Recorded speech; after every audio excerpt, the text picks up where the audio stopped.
The story begins with a little girl named Mary, a 7-year-old child who is far smarter than anyone could imagine. She lives in a small town in Florida with her Uncle Frank and their one-eyed cat, Fred. Today is Mary's first day of school, but honestly, she is not happy about it at all. Ever since Mary's mother passed away 6 years ago, Frank has been taking care of her like his own daughter. But there is one thing that makes Mary different from other kids her age. She has never gone to school before. Instead, Frank has been teaching her at home all these years.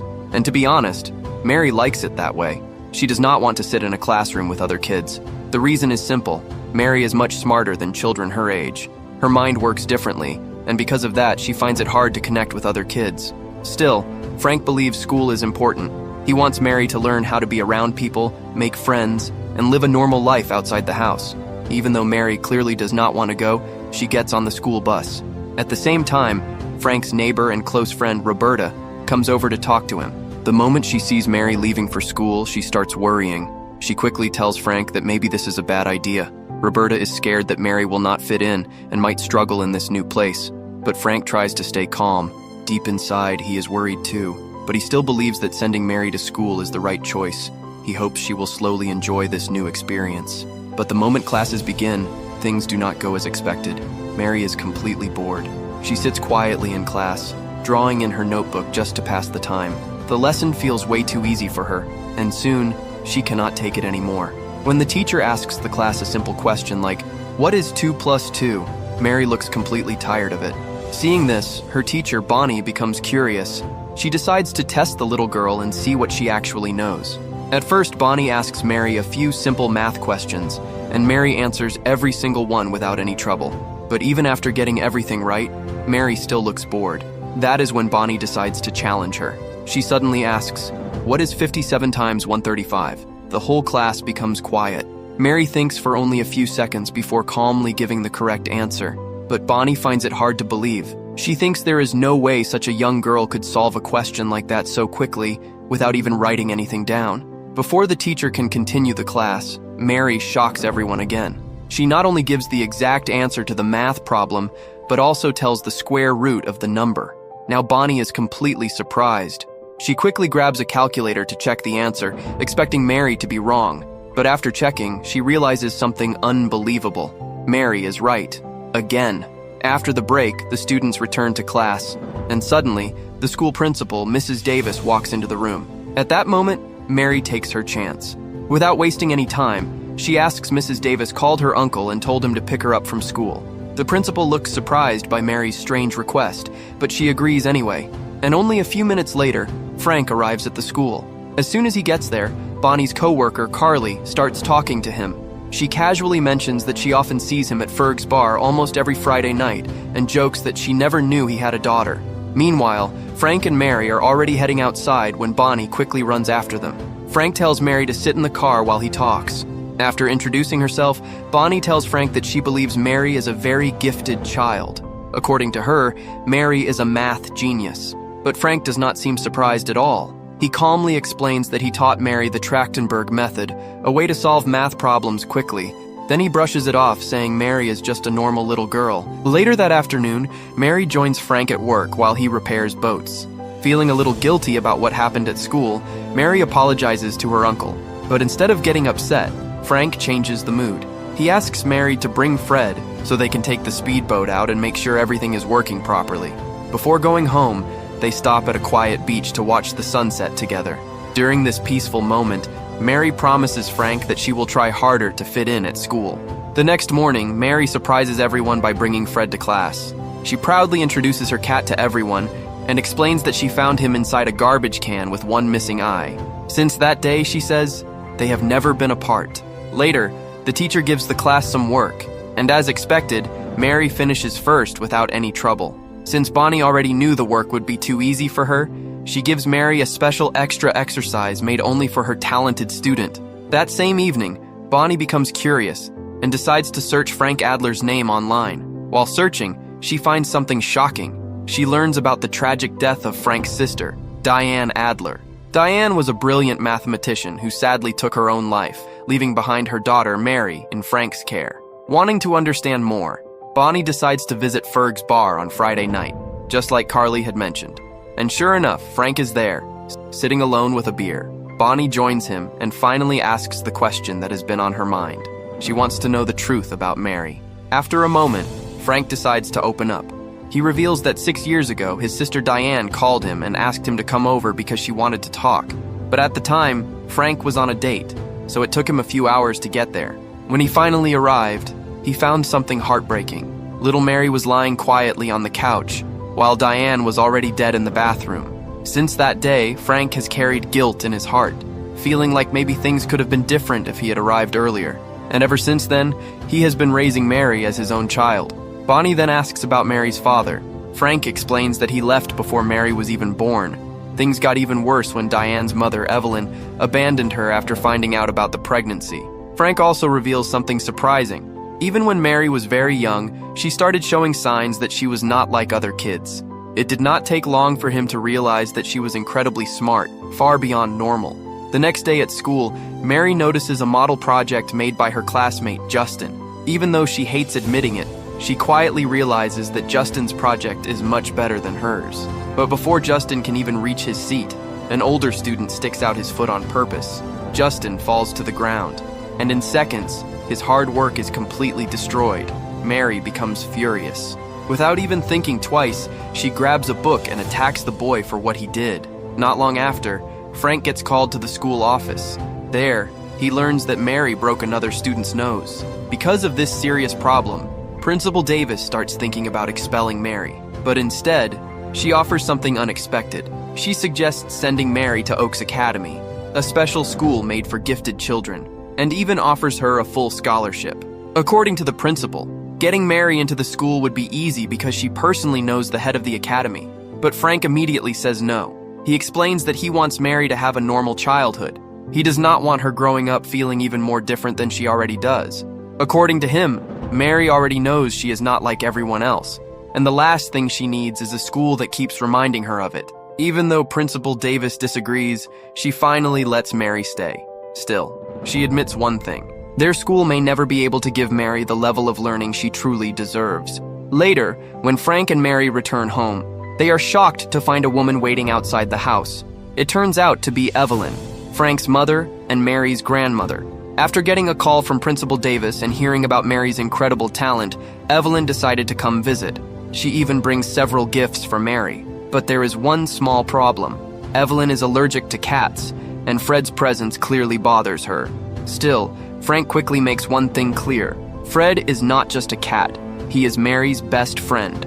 Before leaving, Evelyn makes plans to have lunch with Frank the next day. At the restaurant, things quickly turn serious. Evelyn tells Frank that the life he has given Mary is far below what she deserves.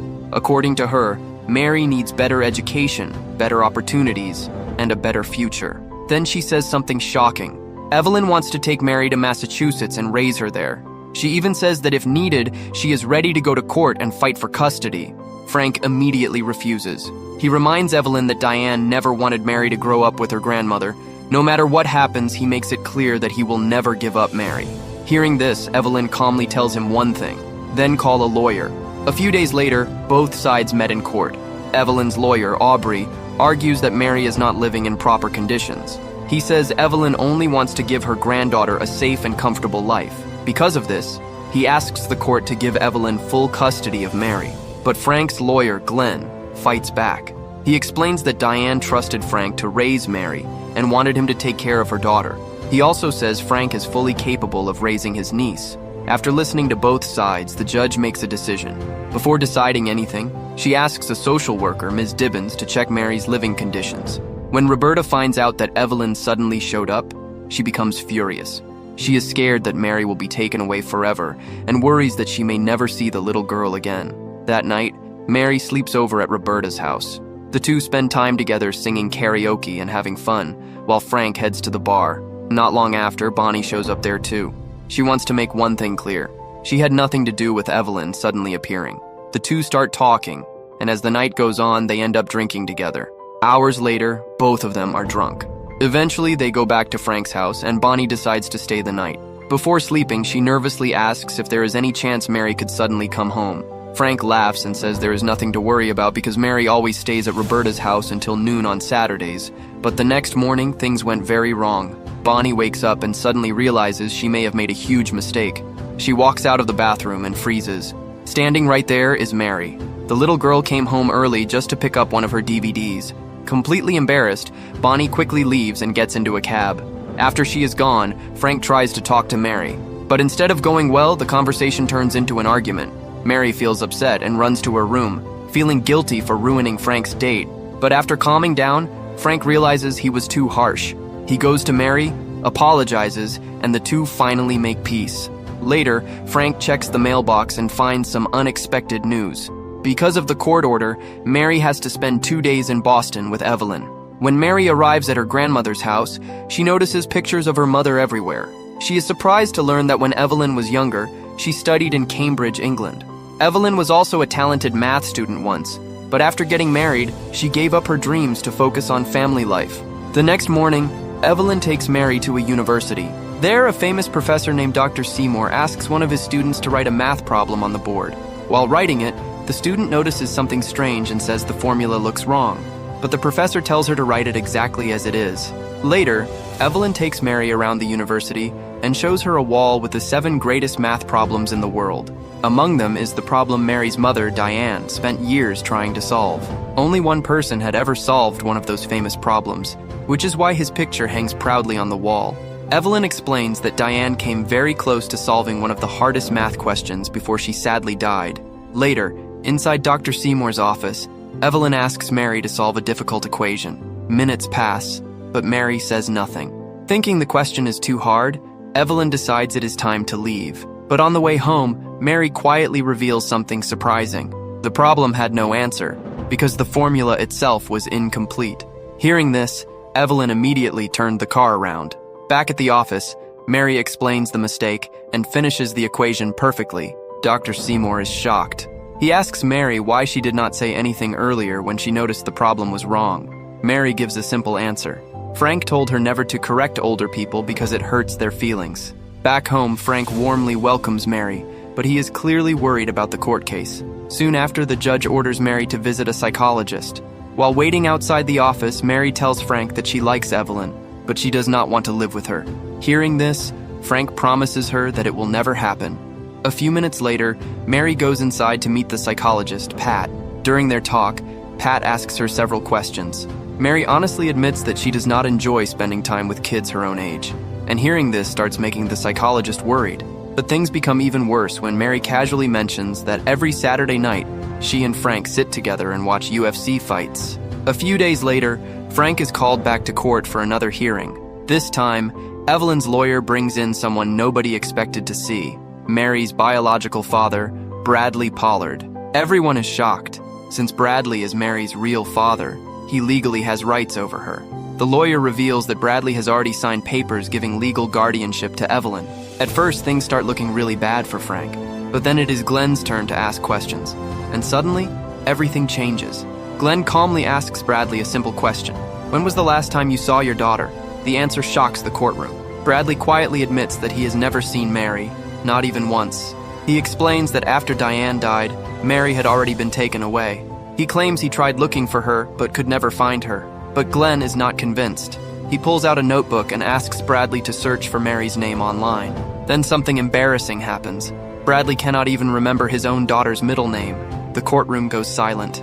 When he finally searches for her, many news stories immediately appear about Diane's death and Mary's location. At that moment, it becomes obvious. Bradley never seriously tried to find Mary. He simply did not care enough. And because of this, the legal papers giving custody to Evelyn become weak and unreliable. But for Mary, this news is heartbreaking. After finding out her real father exists, she feels deeply hurt. She cannot understand one thing. Why did he never come to see her? Why did he never even try? Roberta does her best to comfort Mary, but nothing works. The little girl is completely heartbroken. Wanting to make her feel better, Frank decides to take Mary and Roberta out for a walk. But soon, they realize this is not an ordinary trip. They end up sitting in a hospital maternity waiting room. Confused, Mary asks what they are doing there. Frank simply smiles and tells her she will understand soon. Hours pass. Mary falls asleep on Roberta's lap. Then suddenly, Frank gently wakes her up. He points toward a family nearby. A man walks out of the operating room and happily announces that his wife has just given birth to a baby boy. Everyone immediately starts cheering and celebrating together. Mary watches the moment quietly. Then Frank tells her something beautiful. He says the exact same thing happened on the day she was born. Back then, it was Frank who walked out of the hospital room and shared the good news with the family. In other words, Frank was there for Mary from the very first moment she entered the world. The moment hits Mary deeply. Suddenly, she looks happy again. She even says she wants to stay and watch another family celebrate the birth of their baby. And this time, she happily joins them in celebrating a brand new life. Later, during another court visit, it is finally Frank's turn to answer questions. Evelyn's lawyer starts attacking him immediately. He asks about Frank's job and whether he has health insurance. Since Frank works for himself, he admits that he does not have medical insurance. The lawyer then brings up Frank's past. Before moving to Florida, Frank used to work as a philosophy professor at Boston University. But after Diane died, he gave everything up and moved away to raise Mary. Then the lawyer points out something else. Frank refused a scholarship offer from Oaks Academy, a special school for gifted children. According to him, Frank is making bad choices for Mary's future. But Frank quickly fights back. He explains that Diane never wanted Mary to live the same painful life she had. Diane wanted her daughter to have a real childhood. She wanted Mary to make friends, play, laugh, and simply enjoy being a kid. But according to Frank, none of that would happen with Evelyn, because she is too controlling. The next day, Glenn visits Frank with some unexpected news. Apparently, Evelyn's lawyer wants to make a deal. According to the arrangement, Mary would temporarily live with another family in Tampa, which is only about 30 minutes away. Frank would be allowed to choose the family himself. Meanwhile, Mary could attend Oaks Academy and receive special education. At first, Frank completely hates the idea. There's no way he wants to send Mary away. But slowly, reality starts hitting him. He realizes he may soon lose custody completely. And if that happens, he might lose Mary forever. So after thinking hard about it, Frank finally changes his mind. He realizes that if he keeps fighting, there is a big chance he could lose Mary forever. So, a few days later, he agrees to a painful deal. He finds a kind family with a good home where Mary can stay safely and be taken care of for the next 5 years. Once she turns 12, she will be old enough to decide who she wants to live with. Until then, both Frank and Evelyn will still be able to visit her. But there is one heartbreaking condition. Mary cannot live with either of them for now. The new family also agrees to take Fred in, making him part of the home too. After the final court hearing, the hardest moment finally comes. Frank has to take Mary to her new house, but the little girl completely breaks down. She begs Frank not to leave her there. She cannot understand why this is happening. Only a few days ago, Frank promised they would never be separated. Now it feels like he broke that promise. As the foster parents try to comfort Mary, Frank quietly walks away. He gets inside his truck with tears in his eyes and a completely broken heart. That evening, Bonnie visits Frank at work. She's worried about him and wants to know how he is feeling. But Frank is angry, mostly at himself. He blames himself for everything and does not even want to talk. A week later, Frank finally gathers the courage to visit Mary. But when he reaches the house, Kevin answers the door. Kevin tells him something painful. Mary does not want to see him. She is still deeply hurt and feels abandoned. Frank asks if he can just speak to her for 5 minutes. But Kevin refuses. He says allowing that would break Mary's trust. Completely heartbroken, Frank goes back home. Luckily, Roberta stays by his side and tries to comfort him. A few more days pass. Then suddenly, something shocking happens. While looking at a pet adoption poster, Bonnie notices a familiar face. It is Fred. Without wasting a second, she immediately calls Frank. But Frank ignores the call. Having no choice, Bonnie sends him a picture of the poster instead. The moment Frank sees it, panic hits him. He drops everything and rushes straight to the animal shelter. When he arrives, he finds Fred there, and the truth is horrifying. Fred was only moments away from being put down along with 2 other cats. Frank quickly asks who brought him there. The worker explains that a man dropped the cat off, saying someone in the house had allergies. Right away, Frank understands what happened. His mother, Evelyn, was behind this. Without wasting any more time, Frank saves Fred and the other cats too. After making sure they are safe at home, he grabs a cardboard box he had hidden away and asks Roberta to come with him. Together, they drive to Mary's foster home. When Frank knocks on the door, Claire tells him that Mary is currently staying with Evelyn in the guest house. Frank immediately rushes there. As soon as he arrives, he hands Evelyn an important document and calls out for Mary. But Mary is still hurt. She refuses to go with him. The pain of being left behind is still fresh in her heart. While Evelyn starts reading the document, Frank runs after Mary. Then Evelyn discovers something unbelievable. The papers reveal that Diane had actually solved the math problem she spent years trying to finish. The same problem Evelyn believed her daughter never completed. Meanwhile, after finally letting all her anger out, Mary slowly calms down. Frank gently apologizes to her. He admits he made a terrible mistake. He tells Mary that he missed her every single day and never wanted to hurt her. Then Mary tearfully says something heartbreaking. She tells him Fred is gone, but Frank smiles softly and reassures her. Fred is safe at home. The moment Mary hears this, she finally breaks down crying. The two hug each other tightly, and at last, Mary forgives him. Back at the guest house, Roberta takes Mary outside, while Frank stays behind to speak privately with Evelyn. Evelyn still cannot understand why Diane never published the work she spent years completing. Then Frank finally reveals the truth. Before Diane died, she gave him instructions. She wanted her research to stay hidden and only be published after Evelyn's death. Hearing this completely shocks Evelyn. Frank then makes a deal. In exchange for giving Mary back, Evelyn can publish Diane's work and finally give her daughter the recognition she deserves. Slowly, Evelyn realizes how much pain Diane carried because of her. In the end, she accepts the deal. And finally, Mary is allowed to return to Frank. Months later, life becomes peaceful again. Mary moves back in with her uncle. She continues studying at the gifted school and keeps improving her amazing talent. But Frank still wants her to enjoy being a normal kid too. So every afternoon after lunch, he picks her up from the gifted school and takes her to regular school. There, Mary spends time with friends, plays around, and finally gets to enjoy the childhood her mother always wanted for her. And that is where the movie comes to an emotional end. A story that reminds us that sometimes love and family matter much more than talent or success.